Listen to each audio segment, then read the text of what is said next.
O que é o lago de fogo, o inferno? Interessante perceber que a ausência total de Deus, a ausência total. Acredito que nunca foi experimentado algo parecido com o Calvário, onde ele diz: Pai, Pai, por que se afastaste de mim? Mas mesmo no Calvário, ele ainda se fazia presente, de uma forma ou de outra. Mesmo através da criação, ele ainda se fazia presente. Agora você imagina uma ausência total, total. Isso para mim é o inferno, acredito eu. Vamos entender isso melhor. Olha só a parábola das 10 virgens em Mateus 25, de 1 a 13, que diz que então o reino do céu será semelhante a 10 virgens, que, tomando as suas lâmpadas, saíram a encontrar-se com o noivo. 5 dentre elas eram nécias e 5 prudentes. As nécias, ao tomarem as suas lâmpadas, não levaram azeites consigo, quer dizer, não foram precavidas, né? No entanto, as prudentes, além das lâmpadas, levaram azeite nas vasilhas. E você sabe que azeite, né, naquela época era uma ideia também, né, de unção. No entanto, as prudentes, além das lâmpadas, levaram azeite nas vasilhas. E tardando o noivo, foram tomadas de sono e adormeceram. Mas à meia-noite ouviu-se um grito: eis o noivo, saiu ao seu encontro. Então se levantaram todas aquelas virgens, prepararam as suas lâmpadas, e as nécias disseram aos prudentes: dai-nos o vosso azeite, porque a nossa lâmpada estão apagadas. O azeite acabou. Aquela relação que você acha que tem que ter só quando você está com problema, só quando você precisa, né? E não com uma forma de glorificar, de apreciar toda a criação, e mesmo diante das dificuldades, das circunstâncias na sua vida, você saber que Ele criou todas as coisas. E não, o mal e as coisas ruins que acontecem não é em detrimento dele, é em detrimento da ausência dele, por uma escolha nossa, por uma desobediência lá no Éden, né? E tudo essas maldades. Mas não é ausência total. E essa ausência total só vai ser experimentada no fim por aqueles, né, que se voltarem contra ele o tempo todo. E como essas noivas nécias, né, acharem que só quando virem que ele está vindo, que é necessário, como Saul fazia com a arca, né? Estamos em apuros, traz a arca, né? Como se fosse um amuleto. E não é assim que funciona.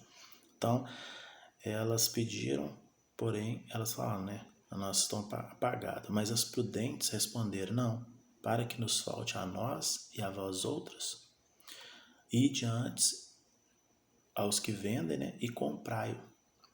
E saindo elas para comprar, chegou o noivo, e as que estavam apercebidas entraram com ele para as bodas. E fechou-se a porta.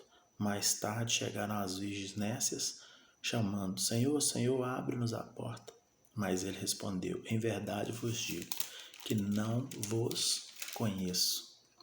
Vigiai, pois, porque não sabeis o dia nem a hora. E como vigiar? Tendo essa interação, tendo esse contato, tendo essa conexão. Uma comunhão mesmo, íntima mesmo, poucas pessoas conseguem. Na antiguidade nós vimos os profetas. E às vezes, não que isso seja necessário, mas para conseguir essa conexão, às vezes é necessário abdicar de tudo. Inclusive eles abdicavam, você vê que eles não tinham posses, não tinham nada. Eram pessoas onde os reis, nas dificuldades dele, procuravam-os, mas eles não tinham nem às vezes onde dormir. Como a gente vê naquela passagem de Eliseu, de Elias, né? Onde Eliseu, por exemplo, né? Na passagem de Eliseu, onde aquela viúva pede o marido para construir um quartinho para quando ele passar ele poder dormir lá. Então, não que isso seja uma forma, né? Um protocolo Se você fizer assim, você vai ter intimidade com Deus. Não, é porque quando a pessoa procede, né, nós humanos, nós temos muita dificuldade em conviver com o outro nos reparar, e a gente ter, às vezes, aquela necessidade de vaidade, né, de ter posses, de ter coisas que façam com que o outro olhe para nós diferente. Isso faz com que a gente perca, às vezes, a comunhão, a intimidade com Cristo, que nós perdemos muito tempo, né, em prol de coisas materiais, de valores, né, que para ele não tem sentido. E essa parábola aqui das virgens é muito interessante porque ela pode ser analisada de vários ângulos, inclusive no caráter da luz. Mas essa questão de ser apego, né, despreparado, quando você fica ligado eu tenho que fazer tudo certinho. Imagina, vou ficar uma semana sem pecar, sem nem olhar para o lado e tal, e aí eu vou tomar um veneno, vou morrer e pronto, vou para o céu, né? Tô salvo. Então não é assim. Você tem um temor, você tem uma noção de Ele, o Criador, de que seu Filho é a única forma de você chegar a Ele, porque você não tem capacidade nenhuma, não tem qualidade, qualificação nenhuma, independente de obra, de o que você faça. Então isso faz de você ter tendo essa perspicácia, essa percepção, salvo. Porém, para você ter uma vida, né, e que tudo lhe vá bem, que você não venha, né, mesmo diante de circunstâncias ruins, a se perder, né, dentro de você mesmo, você tem que sempre olhar para Cristo, sempre ter seus olhos voltados para Ele. E como? Aqui mais à frente a gente vai ver como fazer isso, né? Não é simplesmente não pecando, não equivocando, não, às vezes coisas que nós não temos nem a noção de que nós fazemos, nós cometemos, né? Quando nós não amamos nosso irmão, quando nós não nos viramos para ele, que se nós não amamos o nosso semelhante, que é uma parte visível de Deus que está do nosso lado, como amar a Deus que nós nem nunca vimos? Então olha para você ver a parábola dos talentos agora. Pois será como um homem, em Mateus 25 agora de 14 a 30, será como um homem, ausentando-se do país, chamou seus servos e lhe confiou seus bens. A um deu 5 talentos, a outro 2 e a outro 1, a cada um segundo a sua própria capacidade.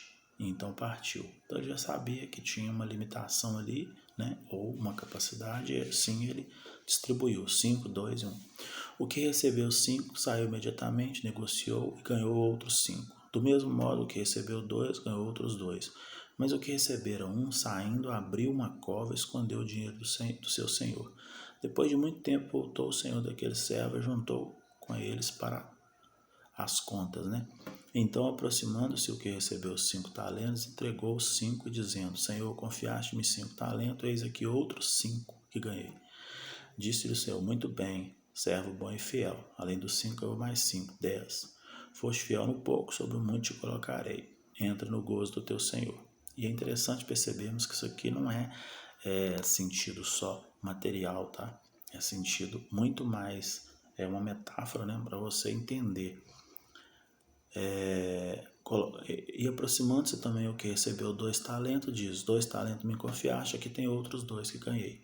Disse-lhe o Senhor: Muito bom, servo bom e fiel. Foste fiel no pouco, sobre o muito te colocarei, entra no gozo do seu Senhor.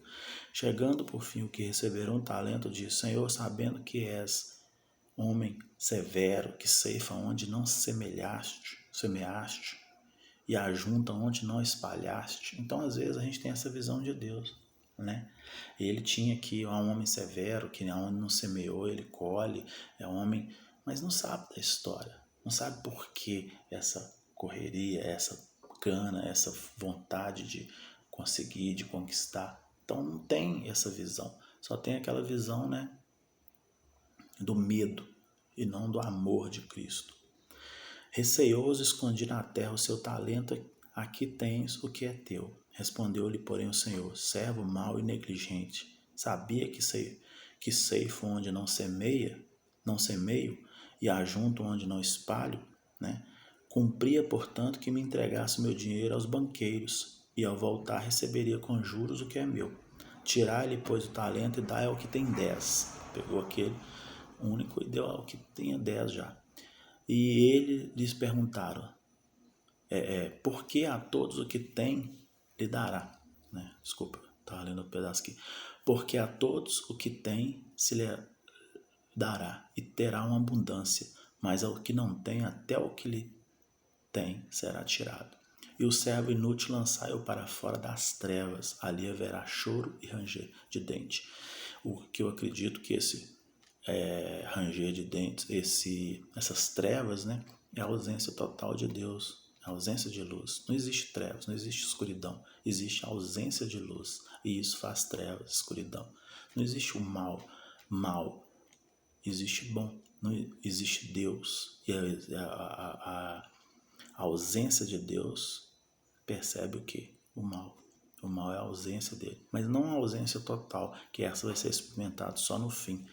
Esse lago de fogo, né? Esse sofrer, Deus não é um Deus sádico. Isso tem muito a ver com a questão da ausência de Deus, a ausência total, que nem Satanás experimentou ainda. O grande julgamento, né, diz aqui em Mateus 25, de 31 a 46, diz que quando vier o Filho do Homem, na sua majestade, todos os anjos com ele, então se assentará no trono da sua glória. É interessante que, em relação à parábola dos talentos, né, ele quis que fizessem, né, valer aquele dinheiro ali, fizesse render. E isso é uma comparação, né, apesar de material, mas que nós devemos fazer com que essa ideia, né, esse amor, ele se prolifera. Nós não simplesmente falamos, não, mas Deus é muito severo, eu vou ficar aqui, eu vou tomar cuidado, nossa, e se ele vier? Não, tem que ser feito por amor e não por medo. Igual um filho, ele aprende a te obedecer pelo respeito, pelo amigo, companheiro, pelo afeto, pelo carinho. E não por medo. Medo, ele vai só temer você, mas ele não vai ter respeito. Quando você falar, ele vai falar quem é você, vai pensar no subconsciente dele. Por quê? Porque ele não tem essa noção, né, daquela pessoa que é um exemplo, daquela pessoa que tem um respeito, que ama ele e que ao falar, porque quando alguém fala conosco, nós temos um respeito, nós temos amor por essa pessoa, nós ouvimos ela. Mas quando não, nós temos dificuldade, porque o nosso cérebro ele faz conexões, né, entre os neurônios, e essas conexões ali dos neurotransmissores, né, chamado de dendritos, ele capta essas, o que eu estou falando, por exemplo, alguém ouvindo, os neurônios vai captando isso através dos seus neurotransmissores, que é os dendritos, e ele vai passando ali para o outro neurônio através dos axons e vai fazendo essas comunicações que pode chegar a 1 quatrilhão de comunicações. Inclusive, durante um estudo, às vezes, após 30 minutos, é legal parar 5 minutos para que a energia, né, não faça com que aquela potência, aquela máxima, né, de aprendizado ali não perca performance. E aí descansando 5 minutos com outras coisas que desenvolvem outras áreas, né, do cérebro, dos neurônios, depois você volta a fazer aquele estudo para que não perca essa performance. Então é interessante percebermos que ao fazer, né, essa conexão, aprendemos mais com um desempenho, né, favorável, tudo em detrimento do que? Do desenvolvimento e de você realmente perceber que ele criou todas as coisas e todas as instruções que ele passa é para que você vá bem, para que as coisas, que tudo que você faz fora do que é esses mandamentos pode trazer problema, só isso. Pode um dia ou outro trazer problema. E quanto mais você ter esse cuidado, além de você não ter problemas, né, na vida, ou menos possível minimizá-los, você tem essa conexão. E quando ele vir, você não vai ser pego de surpresa. O grande julgamento, quando vier ao Filho do Homem, né, na sua majestade, que diz aqui em Mateus 25, do 31 ao 46, e todos os anjos com ele, então se assentará no trono da sua glória. Olha que interessante. E todas as nações serão reunidas em sua presença, e ele separará um dos outros, como o pastor separa os cabritos das ovelhas. Por quê?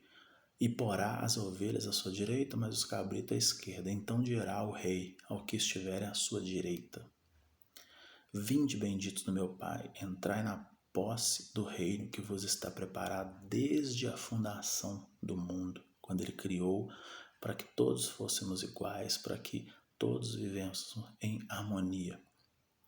Porque tive fome e me deste de comer. Olha só que interessante a partir do versículo 35 aqui de Mateus 25. Porque tive fome e me deste de comer, tive sede e me deste de beber, era forasteiro e me hospedaste, estava nu e me vestiste, enfermo e me visitaste, preso e foste me ver. Então perguntaram os justos: Senhor, quando foi que vimos com fome e demos de comer, ou com sede e demos de beber? E quando te vimos forasteiro e te hospedamos, ou nu e te vestimos?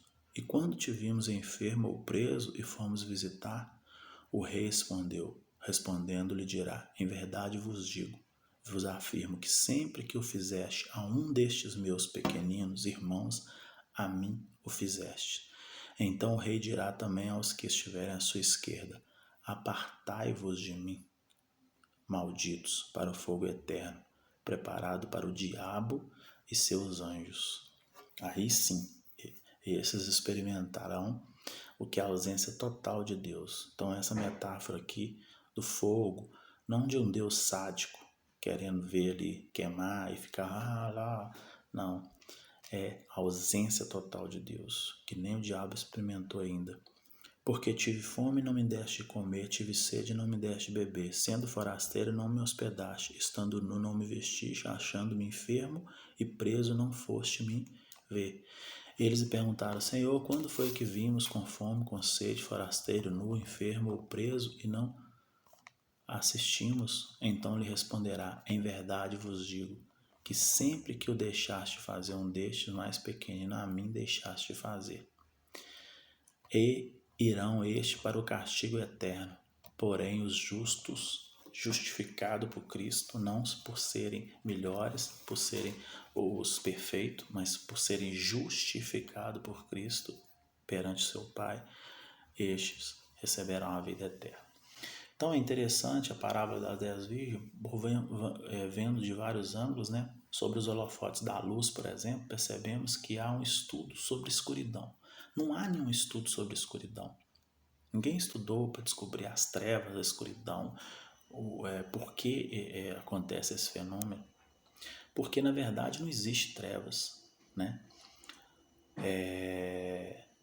Mas sim, sobre a luz existem vários estudos, na física e metafísica e por aí vai, né? E sabe-se que a luz viaja 300 mil quilômetros por segundo, por exemplo, né? Ou seja, existe luz, trevas não, pois esta última, né, as trevas, é apenas a ausência de luz. Quando não existe luz, há trevas, há escuridão. Prova disso é que o sol, ele não ilumina o universo. Você olha à noite, você não consegue enxergar, você enxerga só as estrelas que pegam a reflexão, né, que é a parte que remete, que é o ser iluminado pelo sol que está no outro hemisfério. Então, por que não ilumina? Porque a Terra, ela possui atmosfera. Na atmosfera existem partículas de poeiras, oxigênio, nitrogênio, né? Inclusive, que nos dá a alusão, né, do azul do céu durante o dia. Quando o Sol ilumina o hemisfério onde estamos. Assim, Deus, quando a maldade, não é que não existe Deus, é que temos a ausência dele por um momento. Mas nem o diabo sofreu a ausência total dele. Prova disso é o livro de Jó, né?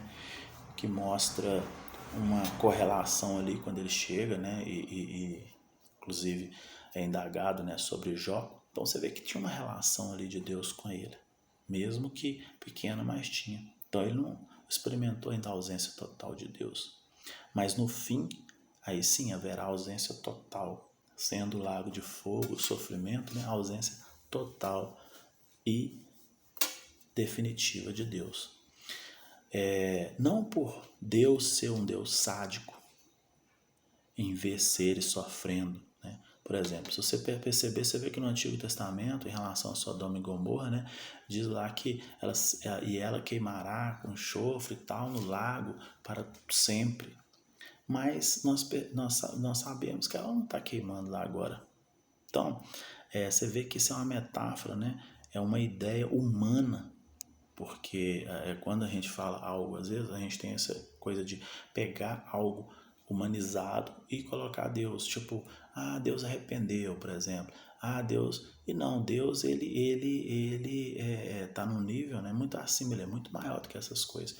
Quando nós dizemos essas palavras todas que nós conhecemos para discernir algo, isso é nosso, é uma linguagem nossa, humana. Deus, ele está muito acima, né, de tudo. Então, metafisicamente falando, tem como compreendermos o mistério. Então, seres humanos escreveram, né, iluminado por Deus, porém, humanamente eles escreveram, e isso foi traduzido, inclusive do hebraico depois para outras línguas, e às vezes até de uma forma inequívoca, né? Igual quando falam ladrão do lado da cruz, Barrabás, e na verdade ladrão no Novo Testamento, né, no grego, a palavra cripto, né, que é ladrão, e não que está lá no hebraico, que é lestai, que é um revolucionário. Então você vê que tem várias traduções, às vezes até inequívocas. Então a gente tem que tomar muito cuidado. Por quê? Porque Deus está muito acima. Então, quando se experimenta a ausência total de Deus, é uma angústia, uma aflição, né? É como se você estivesse queimando, é um sofrimento muito grande. Por quê? Porque a ausência, o filho dele experimentou um pouco disso no Getsemane. Ele tem um hiato ali de quando ele é batizado por João Batista, ele diz, né, esse é meu filho, qual é o prazo dele.